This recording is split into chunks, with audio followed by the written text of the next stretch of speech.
Bonjour Monsieur de Gaulle, merci d'être avec nous aujourd'hui au Dialogue franco-russe. Vous faites du conseil en stratégie et finance d'entreprise. Vous avez 15 ans d'expérience en direction de banque privée. Il est sans doute inutile de rappeler les hauts faits de votre grand-père, le général de Gaulle. On est en 2022 et c'est une année sans précédent, très complexe et difficile pour les relations franco-russes. C'est en quelque sorte une année anti-russe, je dirais, sans parler de la politique. Et quand même, à partir du mois de septembre-octobre, il y a de plus en plus de personnalités, modestement, qui se prononcent pour la normalisation de nos relations entre la France et la Russie. Et vous en faites partie. Pourquoi pensez-vous que ce soit si important pour la France de ne pas se séparer de la Russie? Bonjour madame, je vous remercie de votre accueil et de me donner l'occasion de m'exprimer dans cette maison de la culture qui célèbre tout ce qui unit le peuple français et le peuple russe, par la culture bien entendu. Je pense que c'est extrêmement important pour la France de garder, de préserver et de promouvoir une relation d'entente et de coopération avec la Russie, tout d'abord par les liens historiques, la communauté de destin qui nous unit, et aussi parce que préserver et garder une relation avec la Russie est la garantie d'une stabilité et de la prospérité en Europe et dans le monde, et que malheureusement les conséquences subies de la crise actuelle se répercutent en Europe, dans le monde et en France, et que tout le monde en souffre, et que ça fragilise grandement cet équilibre que mon grand-père s'est toujours efforcé de préserver. Même aux moments les plus difficiles de l'histoire, et tout au long de la guerre froide, mais partant aussi de la Deuxième Guerre mondiale, la Russie étant dans le camp des vainqueurs avec la France contre l'occupant nazi, mon grand-père s'est toujours efforcé de préserver cette relation avec la Russie. Toujours. Et je pense qu'il est de l'intérêt de la France de continuer cette politique et de continuer cet équilibre, parce que c'est essentiel à la stabilité de l'Europe. Je pense que l'opinion publique commence à prendre conscience du jeu pervers et des mensonges américains, et en particulier de l'OTAN, d'utiliser cette crise ukrainienne pour déstabiliser l'Europe, que l'Europe alliée avec la Russie représente un bloc fort, aussi bien politiquement qu'économiquement, que culturellement, que socialement, d'environ 500 millions de personnes, que depuis la guerre du Vietnam et depuis les crises économiques qui ont succédé, liées notamment à l'abandon de l'étalon or sur le dollar, les Américains ont toujours essayé, par la force, par la ruse et par leur politique, d'essayer de rattraper cette perte d'influence, à la fois économique, à la fois politique et à la fois économique, de rattraper la perte d'influence du dollar comme seule monnaie d'échange dans le monde, et que cette politique continue. Je me révolte et je m'insurge contre cette malhonnêteté intellectuelle dans la crise ukrainienne, parce que les déclencheurs de guerre sont les Américains, les déclencheurs de guerre sont l'OTAN, et je voudrais citer comme preuve les déclarations récentes de Mme Merkel, qui a dit qu'elle n'avait jamais eu l'intention d'appliquer les accords de Minsk. Les accords de Minsk ont été négociés et signés pour garantir la sécurité, l'intégrité et le respect des populations russophones du Donbass, et que les Allemands et les Français se sont portés garants de ces accords pour l'équilibre, la stabilité et la protection des populations dans cette région. Mme Merkel, en disant qu'elle n'avait jamais eu l'intention d'appliquer les accords de Minsk, a tout fait pour laisser l'OTAN armer l'Ukraine, a tout fait pour poser les bases de ce conflit, et je trouve que c'est grave, parce qu'il y a des millions de personnes qui en souffrent. En autorisant cette expansion nationaliste ukrainienne, elle a laissé entre 16 et 18 000 personnes se faire tuer, être bombardées, Elle a laissé ces populations ukrainiennes nationalistes annihiler la culture russe, annihiler le sentiment même de leur appartenance à la Russie. Elle a annihilé leur possibilité de pratiquer la langue et elle a laissé, malheureusement, ces crimes s'installer. Ça veut dire que sciemment, ils ont contribué à cette guerre et sciemment, ils ont contribué à cette escalade. Les États-Unis continuent malheureusement cette escalade militaire dont les populations ukrainiennes sont les premières à souffrir, mais aussi les populations européennes. L'ampleur, le nombre et la profondeur des sanctions montrent que tout ça a été organisé très longtemps à l'avance et qu'il s'agit en fait d'une guerre économique aussi, dont les Américains en sont les bénéficiaires. Les Américains vendent leur gaz 4 à 7 fois plus cher aux Européens qu'ils le font pour leur propre pays. Et malheureusement, chacun dans son quotidien en souffre en Europe, parce que tout cela provoque une crise économique et financière qui est absolument sans précédent. Et ma foi, on vous dira, mais c'est la faute des Russes. Ben, très bien, mais les Russes se défendent. Parce que 11 000 sanctions qui ont été prononcées contre elles, plus un 9e train encore de sanctions qui a été décidé hier, eh bien, ma foi, c'est tout à fait légitime et normal que les Russes se défendent. On est dans le modèle, je dirais, actuel, les qualités fondamentales du patriotisme, de l'amour de la patrie et de la défense du peuple sont considérées comme anormales. Je pense que c'est très grave. Et encore une fois, je suis heureux qu'un certain nombre de personnalités politiques du monde intellectuel, du monde économique et des élites reviennent à des considérations d'équilibre, reviennent à une certaine logique et reviennent à ce qui a toujours fait l'historique des relations entre la France et la Russie, c'est-à-dire préserver cet équilibre, préserver l'entente, préserver la coopération, préserver le dialogue des civilisations. Et je pense à l'approche de Noël, à tout ce qui nous unit pour le futur et pour notre communauté de destin. Donc pour moi, cette nécessité, cet impératif de garder une bonne relation avec la Russie, et bien, ma foi, c'est non seulement parfaitement légitime, mais c'est aussi un devoir pour l'Europe et la stabilité dans le monde et en Europe. Exactement, puisque vous parlez de la stabilité, nous, au Dialogue franco-russe, on parle beaucoup de souverainisme, de souveraineté des États. Cette fameuse formule du général de Gaulle, l'Europe des nations, elle n'existe plus, n'existe pas. Comment peut-on construire une relation internationale indépendante dans le monde globalisé d'aujourd'hui? Alors en ce qui concerne l'Europe, mon grand-père était effectivement partisan d'une Europe des nations, c'est-à-dire où chaque pays coopérait en vue d'une Union européenne, à la fois économiquement et politiquement, mais aussi avec une certaine autonomie évidemment politique et de décision. On se trouve dans un système où il s'agit d'une technocratie qui impose des directives qui doivent être appliquées dans chacun des États membres, une technocratie qui est malheureusement extrêmement corrompue.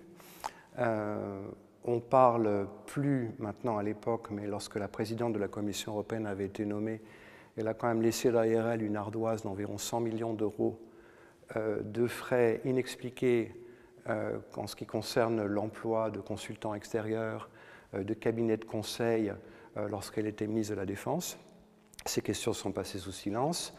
On a parlé beaucoup aussi des liens qui unissaient la présidente de la Commission européenne avec les industries pharmaceutiques.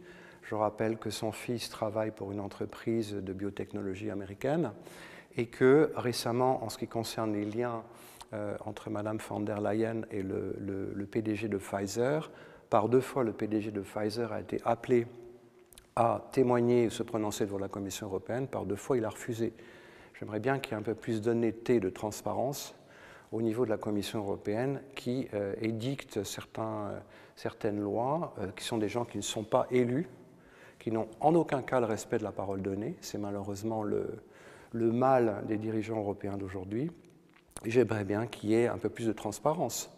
Récemment, on a vu dans l'affaire du Qatar des valises de billets qui s'étaient étrangement retrouvées au domicile d'une des présidentes de la Commission européenne.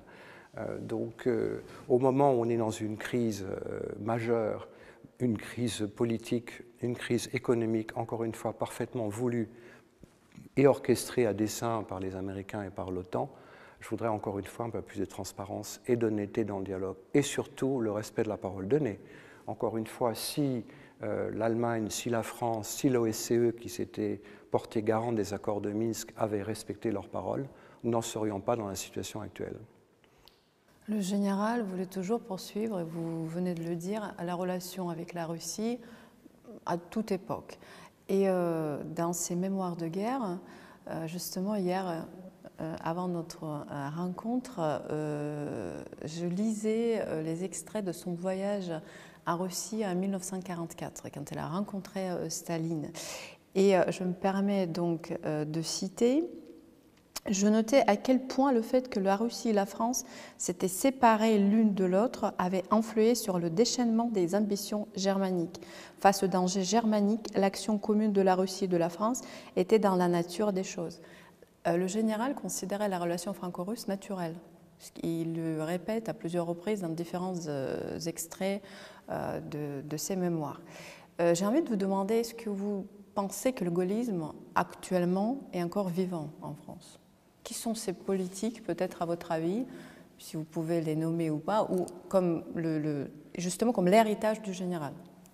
Écoutez, je ne vais pas prendre parti pour un homme politique en particulier en France, si ce n'est que je suis contre la politique qui est pratiquée actuellement par le président de la République et son gouvernement, notamment en ce qui concerne la relation avec la Russie. Je pense que, comme j'ai dit souvent dans des interviews, on ne fait pas du en même temps avec des pays aussi forts, aussi entiers, aussi importants que la Russie, que la Chine ou quand même l'Algérie. C'est ne pas comprendre la culture russe, c'est ne pas comprendre la mentalité, c'est ne pas aussi respecter toute l'historique, toute l'ancienneté, toute la proximité des relations que l'on a eues avec la Russie. Quant au gaullisme, eh bien, c'est un héritage, c'est un exemple, c'est la capacité à, en toute chose, promouvoir la grandeur de la France, de la nation et du pays, qui sont des valeurs normales et fondamentales, qui sont malheureusement décriées aujourd'hui. Votre président, justement, avait lancé une émission, je crois que ça s'appelait Valeurs essentielles ou réalités essentielles, vis-à-vis de la jeunesse russe, où on en aurait la patrie, le lever du drapeau et les valeurs patriotiques et d'amour de la nation. Ben, c'est tout à fait normal, j'ai été élevé dans cet environnement. Dans beaucoup de pays comme l'Algérie, comme la Chine, comme le Royaume-Uni, les États-Unis, ben on célèbre la levée des couleurs, le drapeau, l'amour de la patrie, c'est tout à fait normal. Et maintenant, c'est érigé en anormalité par un système qui tend à déconstruire les valeurs essentielles qui sont la famille, la tradition et la religion. Et heureusement, dans votre pays, le président Poutine maintient ces valeurs. Et j'aimerais bien qu'en France, il y ait un leader politique qui fasse la promotion de ces valeurs et de la grandeur de la France. L'héritage du général de Gaulle, c'est effectivement une certaine idée de la France présente sur la scène internationale, mais aussi la France qui se donne les moyens de sa politique. C'est aussi l'héritage d'un leader charismatique avec une vision, une véritable stratégie et une légitimité républicaine. Je pense que développer une relation à l'international de façon indépendante, c'est avoir évidemment les moyens de sa politique, mais avoir aussi toute cette perspective d'anticipation, de décision, c'est avoir une stratégie claire, c'est avoir une vision claire, c'est avoir des messages francs, des messages précis, une véritable stratégie pour les Français et pour le peuple que ces leaders représentent, puisqu'ils sont au service du peuple, ils sont au service de la nation, ils sont au service de la patrie. Et ils doivent en toute chose promouvoir et porter les valeurs de leur pays. Malheureusement, je ne vois pas de figure émergente en France qui reprennent ce flambeau. Mais mon grand-père a œuvré toute sa vie pour la grandeur de la France. Il a aussi laissé un héritage, et cet héritage est entre les mains des Français. Il est écrit par l'histoire, et il nous appartient à chacun de continuer cette œuvre et de reprendre le flambeau. La société en France est fractionnée par rapport à la situation et au conflit en Ukraine. Il y a une catégorie de gens qui pensent que de toute façon, peu importe ce qu'il fait la Russie, ils sont contre parce qu'ils le considèrent comme une dictature, un pays qui n'a rien à voir avec les valeurs démocratiques de l'Europe. Et il y a une autre catégorie qui pense que finalement les intérêts économiques de la France ne sont pas en Ukraine et ils ne sont pas liés avec ce conflit-là. Ou il y a ceux qui, je pense, qui sont assez indifférents par rapport au conflit. Il y a une catégorie de gens qui croient vraiment que c'est le combat de civilisation, qu'il y a quelque chose qui dépasse juste la guerre en Ukraine. Et vous en avez parlé juste au tout début. Est-ce que vous pourriez développer un petit peu plus cet aspect? Oui. Alors, ce conflit a des répercussions dans le monde et dans l'Europe. Ça a provoqué, par la volonté des Américains de l'OTAN et largement entretenue par la Commission européenne, une crise fondamentale et majeure qui touche le quotidien de tous. J'ai eu des témoignages de petits artisans, de petits commerçants, de gens qui souffrent de cette situation. Des boulangers, à peu près 50% d'entre eux sont en faillite, aussi bien en France qu'en Belgique et en Europe, parce que leur facture d'électricité est passée de 1 500 € par mois à 5 000, qui rend la poursuite de leur activité totalement impossible, et ce qui va jeter des centaines de milliers de personnes en Europe au chômage et dans la crise. Cette crise est grave parce qu'elle aura des répercussions qui vont beaucoup plus loin.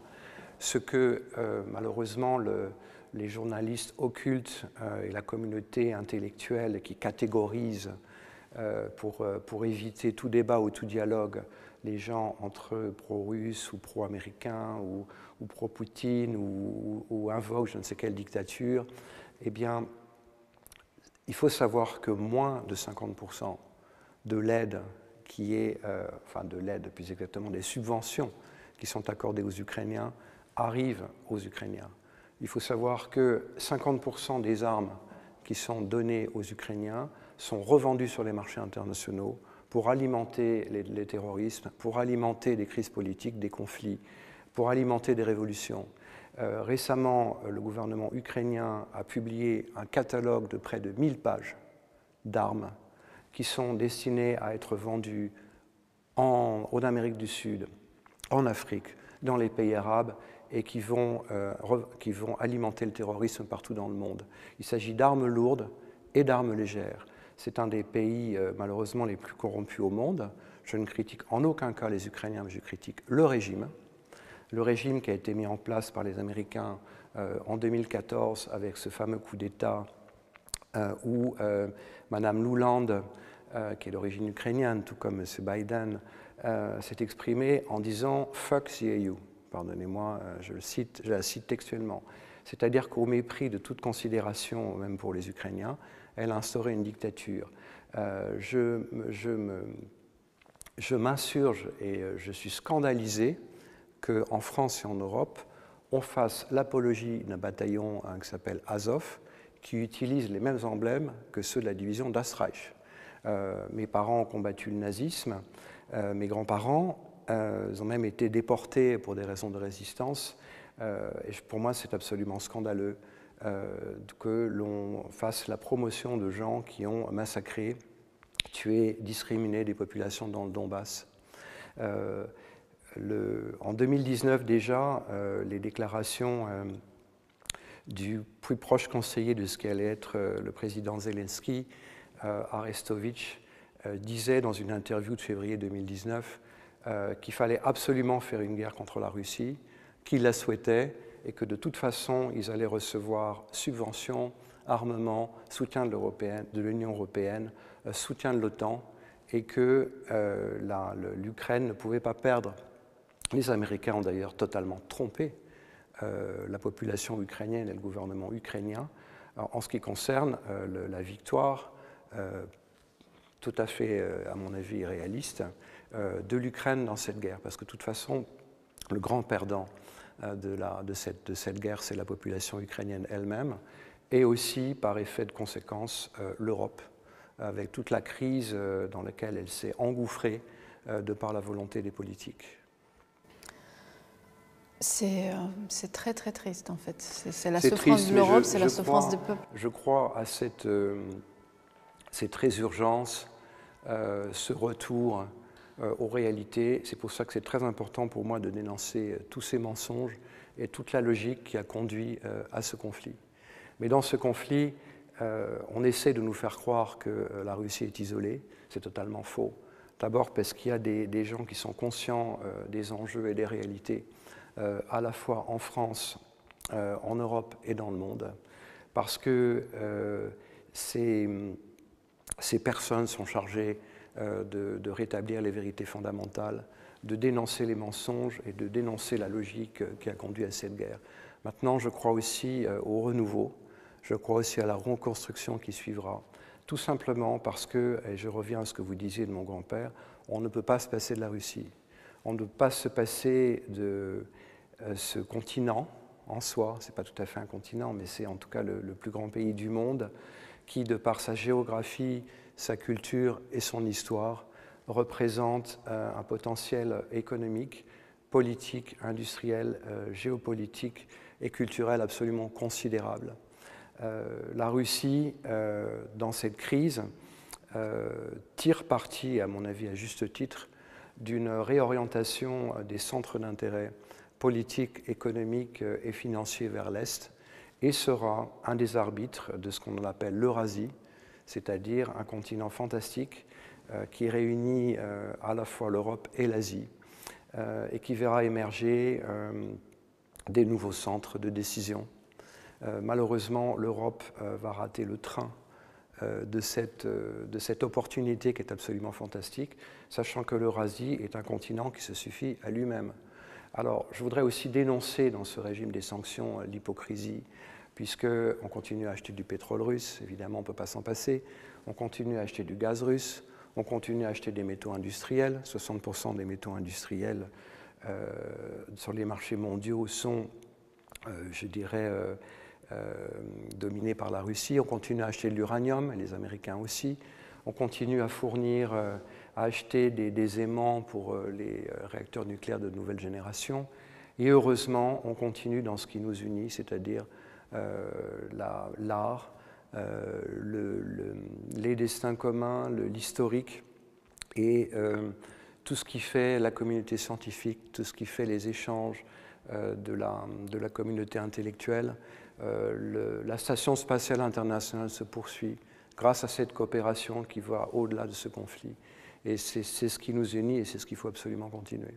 Justement, il y a encore des choses qui nous unissent, et c'est notamment la culture. À la veille des célébrations de Noël, les Français vont célébrer Noël un petit peu plus assez rapidement, c'est-à-dire avant Noël russe orthodoxe qu'on va célébrer le 7 janvier. Et justement, au Dialogue franco-russe, comme on croit à nos liens historiques et culturels très très forts, on organise un concert de Noël le 22 décembre prochain. Et est-ce que c'est que la culture qui nous reste en ce moment, qui nous unit? Il y a beaucoup d'autres choses qui nous unissent, hein, je vous le disais, et c'est ce que soulignait mon grand-père, que la France et la Russie étaient toutes les deux filles de l'Europe, avaient des origines communes et étaient liées par une communauté de destin et d'intérêt. Ça va bien au-delà de la culture. Ceci étant, la culture et les échanges économiques, c'est ce qui rapproche les nations, c'est ce qui nous unit et c'est ce qui reste au-delà des conflits et des divergences d'intérêts. Ce que je voudrais dire aussi, c'est que dans cette histoire commune, il faut faire la paix. Il faut faire la paix, et la paix est inévitable. La paix succède à tout conflit. C'est la paix qui relie les hommes. Cette paix passe nécessairement par une restauration du dialogue, puis une entente, puis une coopération économique. C'est ce qui a refait, je dirais, ce qui a fait une continuité, même au moment de la guerre froide. C'est ce qui fait la continuité entre les peuples. Et je voudrais donner un message d'espoir et d'union parce que je crois à cette communauté de culture et de destin, je crois à ce qui nous unit. Les relations entre la France et la Russie sont extrêmement anciennes et tout le monde parle de paix actuellement. J'ai été un des premiers à dénoncer les mensonges, l'injustice et la spoliation dont votre peuple fait l'objet, que je trouve absolument scandaleux, parce qu'on ne peut pas punir une nation, on ne peut pas punir un peuple pour des raisons de crise, sachant que c'est contraire non seulement aux libertés fondamentales, c'est contraire au droit international et c'est une très grande injustice. Je pense que nulle autre nation, depuis les persécutions juives pendant la Deuxième Guerre mondiale, n'ont subi autant de spoliation que le peuple russe actuellement. Pour moi, ça me choque, c'est une grande injustice. Je pense qu'au-delà des crises actuelles, il faut voir l'équilibre des peuples, il faut voir l'équilibre des nations, il faut voir l'équilibre du monde et de l'Europe. Bien évidemment, la culture, c'est une des voies, je dirais, préférées et universelles pour approcher nos deux peuples. Je pense que ce qui nous unit, c'est aussi notre histoire commune. Et ce qui nous unit, c'est le reste, comment vous dire, l'amour, l'immense considération que je porte, que ma famille porte, à la richesse de la culture russe, à la richesse du monde russe. Récemment, un prix Nobel de physique disait on veut détruire la culture russe, mais comment peut-on détruire un pays qui est responsable de plus de la moitié des découvertes fondamentales en chimie, en physique et en mathématiques. Vous êtes un grand pays, vous êtes un pays qui a une histoire fantastique et malheureusement le modèle néolibéral inspiré des Américains vise à détruire quelque chose de bien plus fondamental que gérer un équilibre économique et politique, mais aussi vise à détruire toute une culture. Et comme je vous l'indiquais, on sape les fondements, on sape la conscience d'un peuple parce qu'on veut détruire les deux piliers de la civilisation qui sont la religion et la foi, pour le remplacer par une culture du court terme, de la satisfaction personnelle. On s'attaque aux fondamentaux, voire même de l'éducation.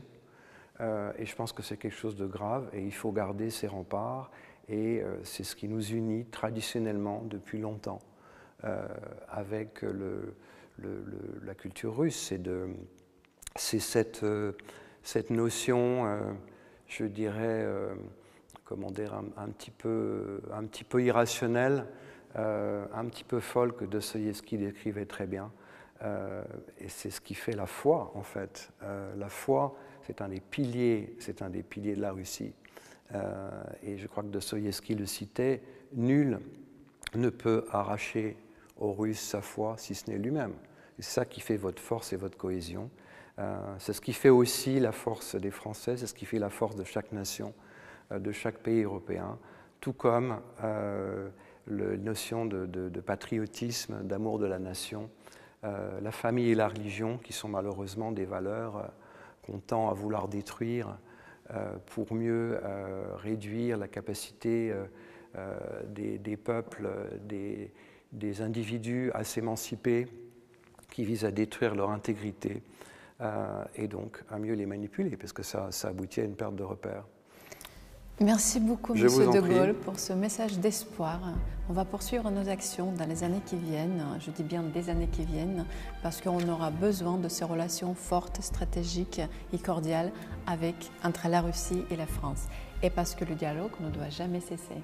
Merci beaucoup. Sachez en tout cas que vous n'êtes pas seul. Il y a beaucoup de gens dans le monde, encore une fois, 2/3 de la population mondiale en France et en Europe qui sont avec vous et qui continueront ce travail avec vous, et vous pourrez compter sur mon soutien et ma coopération pour poursuivre cette reconstruction dans l'espoir et dans le renouveau. Merci madame.